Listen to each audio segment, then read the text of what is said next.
यह रहस्यमय विषय कालिका पुराण का गूढ़ रहस्य एक ऐसा विषय है जो सनातन धर्म की उस अदृश्य और गूढ़ परंपरा को उद्घाटित करता है जिसे सदियों तक केवल साधक, सिद्ध और तांत्रिक ही जानते आए हैं। जब हम पुराणों की बात करते हैं तो अधिकांश लोग भागवत, विष्णु, गरुड़ या शिव पुराण जैसे ग्रंथों को जानते हैं जो मुख्यतः भक्ति, दर्शन, नीति और धर्म की मर्यादाओं से जुड़ी शिक्षाएं देते हैं। लेकिन कालिका पुराण उन कुछ दुर्लभ ग्रंथों में से है जो सीधे सीधे तंत्र, शक्ति उपासना और रहस्यमय साधनाओं से संबंधित है। यह पुराण न केवल देवी कालिका की स्तुति करता है बल्कि यह बताता है कि कैसे शक्ति की पूजा केवल फूल और दीपक से नहीं होती बल्कि आत्मा और चेतना के गहनतम स्तर पर प्रवेश कर साधना के मार्ग से की जाती है। इसमें वर्णित यंत्र, मंत्र, तंत्र और विशेष अनुष्ठान इस बात की पुष्टि करते हैं कि यह ग्रंथ केवल श्रद्धालुओं के लिए नहीं बल्कि उन साधकों के लिए लिखा गया था जो साधारण धर्म के स्तर को पार कर चुके हैं और अब शक्ति के स्वरूप को प्रत्यक्ष अनुभव करना चाहते हैं। कालिका पुराण की सबसे विशेष बात यह है कि इसमें शक्ति को केवल एक देवी नहीं बल्कि पराशक्ति, कुंडलिनी और मूल तत्व के रूप में स्वीकारा गया है, अर्थात वह शक्ति जो सृष्टि को चलाती है, जीवन को जन्म देती है और मृत्यु के द्वार तक ले जाती है। यह पुराण बताता है कि कैसे देवी की पूजा तांत्रिक विधियों से की जाए जहां पंचमकार, मध्य, मास, मत्स्य, मुद्रा, मैथुन का प्रतीकात्मक उपयोग आत्मज्ञान की दिशा में एक साधक की परीक्षा है, न कि कोई सांसारिक विकृति। यह विधियां जो बाहर से देखने पर आपत्तिजनक या भयावह लग सकती हैं, वास्तव में आत्मशक्ति की उच्चतम अनुभूति का माध्यम है। लेकिन इनका प्रयोग केवल वे ही कर सकते हैं जिन्होंने गुरु से दीक्षा प्राप्त की हो, अपने चित्त को वश में कर लिया हो और संसारिक बंधनों से ऊपर उठ चुके हों। इस पुराण में कामरूप जैसे शक्तिपीठों, गुह्य साधनाओं और रात्रि अनुष्ठानों का विस्तृत वर्णन है, जिनका उद्देश्य केवल वरदान या सिद्धि प्राप्त करना नहीं है बल्कि चेतना के स्तर पर देवी से एकाकार हो जाना है। यह ग्रंथ उन साधकों का उल्लेख करता है जो केवल समाज से नहीं, स्वयं की सीमाओं से भी ऊपर उठ चुके होते हैं, जैसे भीमलोचन, कपाली, भैरव साधक और कामाख्या के रहस्यमयी तांत्रिक, जिन्होंने अपने शरीर और मन को देवी की ऊर्जा में विलीन कर दिया। कालिका पुराण में यह भी बताया गया है कि देवी की साधना तब तक अधूरी है जब तक साधक स्वयं को पूर्णतः समर्पित न कर दे, और उस समर्पण की परीक्षा तब होती है जब वह मृत्यु, भय, वासना और माया के आकर्षण को पार करता है। इसमें उल्लिखित अनुष्ठानों में से कुछ तो इतने गुप्त हैं कि केवल गुरु परंपरा द्वारा ही आगे बढ़ाए जा सकते हैं, जैसे चंडाली साधना, शव साधना, नवाक्षरी मंत्र सिद्धि और सप्तशती रहस्य साधना। यह पुराण यह भी स्पष्ट करता है कि शक्ति केवल पूजा की वस्तु नहीं बल्कि एक जीवंत चेतना है, जिसे यदि बिना तैयारी या गलत विधियों से पुकारा जाए तो वह जीवन में उथल पुथल मचा सकती है। इसीलिए इस ग्रंथ में चेतावनी दी गई है कि शक्ति का आह्वान तभी करें जब आपका चित्त स्थिर हो, शरीर पवित्र हो और मन में संकल्प अडिग हो।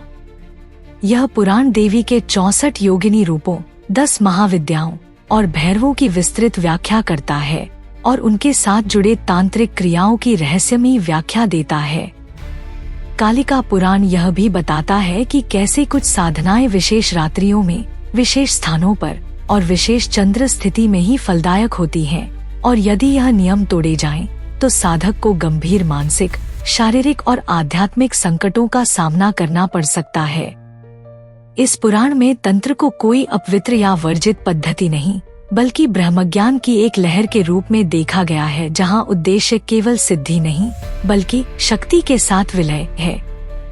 इसमें उल्लिखित कुछ तांत्रिक प्रक्रिया इतनी गुप्त है कि उन्हें केवल संकेतों में बताया गया है, जैसे भैरवी मार्ग की यात्रा, अग्निकुंड समाधि और वीर भाव प्रवेश, जो यह दिखाता है कि शक्ति की अनुभूति केवल ज्ञान से नहीं, अनुभव से होती है। कालिका पुराण का एक और रहस्य यह है कि यह धर्म और अधर्म की सीमाओं को तोड़कर साधक को उन स्थितियों में ले जाता है जहां उसे यह समझना पड़ता है कि वास्तविक ब्रह्मा तत्व सभी द्वैत से परे है। वहां ना पाप है, ना पुण्य, ना दिन है, ना रात, ना मृत्यु है, ना जीवन, केवल शून्यता में उपस्थित शक्ति है। यही वह भाव है जहाँ साधक अपने शरीर, नाम, पहचान और अहं को विसर्जित कर केवल देवी का रूप बन जाता है, और यही तंत्र का अंतिम लक्ष्य है। इस पुराण के अनुसार जो साधक इस मार्ग पर आगे बढ़ते हैं वे समाज की सामान्य परिभाषाओं में तांत्रिक कहलाते हैं, लेकिन वास्तव में वे आत्मज्ञानी योद्धा होते हैं जो मृत्यु और भय की छाया में बैठकर ब्रह्मा की ज्योति को पहचानते हैं। इस ग्रंथ में यह भी स्पष्ट है कि शक्ति की साधना केवल पुरुषों की विशेषता नहीं, बल्कि स्त्रियां भी इस मार्ग की उच्च साधक हो सकती हैं, जिन्हें शक्तिशालिनी, योगिनी और स्वरूप सिद्धा कहा गया है। इस तरह कालिका पुराण न केवल एक धार्मिक ग्रंथ है, बल्कि एक आध्यात्मिक मानचित्र है जो यह दर्शाता है कि आत्मा की यात्रा भय और मोह से मुक्त होकर कैसे शक्ति के परम स्वरूप में विलीन हो जाती है। यह ग्रंथ हमें यह सिखाता है कि केवल देवी को पूजा मत करो, उन्हें जानो, उन्हें जियो और स्वयं में उस पराशक्ति को जागृत करो जो तुम्हारे भीतर सुप्त है। क्योंकि जब तक शक्ति बाहर पूजी जाती है वह केवल प्रतीक है, लेकिन जब भीतर जागती है वह ब्रह्मा है। यही कालिका पुराण का गुप्ततम रहस्य है। जब हम कालिका पुराण की गहराइयों में उतरते हैं तो यह एक साधारण ग्रंथ की तरह नहीं, बल्कि एक जीवंत तांत्रिक ऊर्जा के रूप में हमारे सामने प्रकट होता है। इसका हर श्लोक, हर मंत्र, हर रहस्य एक दिव्य संवाद है जो केवल बुद्धि से नहीं अपितु आंतरिक अनुभूति से ही समझा जा सकता है। यह पुराण वह स्रोत है जहाँ शक्ति की कल्पना नहीं, साक्षात्कार होता है। यहाँ देवी केवल एक मूर्ति नहीं, बल्कि ब्रह्मांड की चेतना के रूप में प्रकट होती हैं, जो सृष्टि, स्थिति और संहार तीनों को संचालित करती हैं। इस पुराण की सबसे बड़ी विशेषता यह है कि यह डर को साधन बनाता है, मृत्यु को मार्ग बनाता है और वर्जनाओं को द्वार बनाकर आध्यात्मिक सत्य तक पहुंचाता है। जब कोई साधक शव पर बैठकर ध्यान करता है तो वह मृत्यु का वर्ण नहीं कर रहा, बल्कि उस डर को जला रहा है जो उसे सच्चे आत्मज्ञान से दूर रखता है। यही शव साधना की सच्ची महिमा है, शरीर के अंत के साथ आत्मा की जागृति। कालिका पुराण हमें यह सिखाता है कि जब तक हम अपने भीतर के अंधकार को नहीं पहचानते, तब तक हम देवी के प्रकाश को नहीं देख सकते। यह ग्रंथ हमें केवल पूजा की विधियों की जानकारी नहीं देता, बल्कि हमें यह सिखाता है कि पूजा तभी फलदायी होती है जब वह भय, मोह और वासना के आवरण को फाड़कर भीतर की शक्ति को प्रकट करे। इस पुराण में वर्णित पंचमकार, मांस, मदिरा, मत्स्य, मुद्रा और मैथुन को गलत समझने वालों के लिए यह केवल पाप का प्रतीक है, परंतु जो साधक तांत्रिक दृष्टि से इन्हें देखते हैं उनके लिए ये पांचों प्रतीक हैं आत्मा की परतें खोलने के। ये पंचमकार हमें हमारे भीतर के संस्कारों, भय और सामाजिक पाखंडों से बाहर निकालते हैं और सीधे उस शक्ति से जोड़ते हैं जो ब्रह्मांड को चलाती है। यह साधना कोई सामान्य यज्ञ नहीं, बल्कि भीतर की अग्नि को प्रज्वलित करने की विधि है। यहाँ हर मंत्र केवल ध्वनि नहीं, ब्रह्मा की चेतना है। हर देवी की मूर्ति केवल शिल्प नहीं, आत्मा का दर्पण है। कालिका पुराण की यह गूढ़ता ही इसे अद्वितीय बनाती है, क्योंकि यह केवल आध्यात्मिक नहीं, बल्कि ब्रह्मांडीय विज्ञान भी है। इसमें शरीर को साधना का यंत्र माना गया है और आत्मा को देवी का निवास स्थान। यही कारण है कि इसमें वर्णित साधनाएं केवल परिणाम नहीं देती, बल्कि साधक को ही परिणाम बना देती हैं।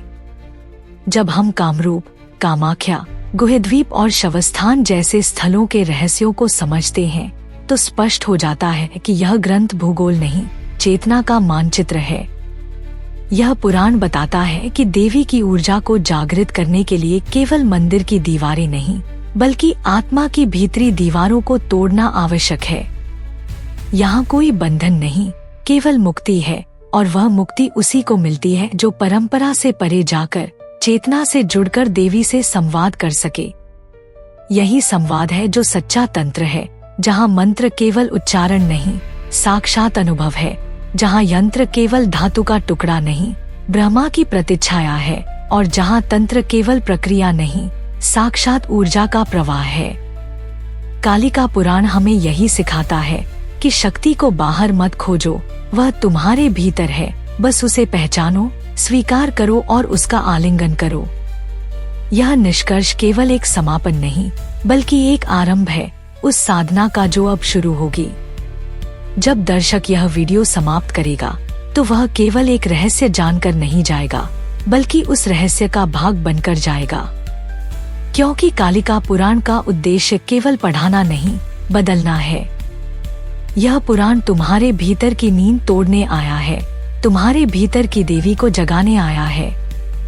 जो साधक इसे पढ़कर डरता है वह इस ग्रंथ के लिए नहीं बना, पर जो साधक इसे पढ़कर उत्तेजित होता है, भीतर कुछ जलता हुआ महसूस करता है, उसके लिए यह ग्रंथ अग्निपथ बन जाता है। ऐसा मार्ग जहाँ चलकर साधक नहीं, स्वयं शक्ति बन जाता है। कालिका पुराण में जो तांत्रिकों का वर्णन है वे कोई कल्पना नहीं, वे साधक हैं जिन्होंने अपने शरीर और मन को देवी के चरणों में अर्पित कर दिया था।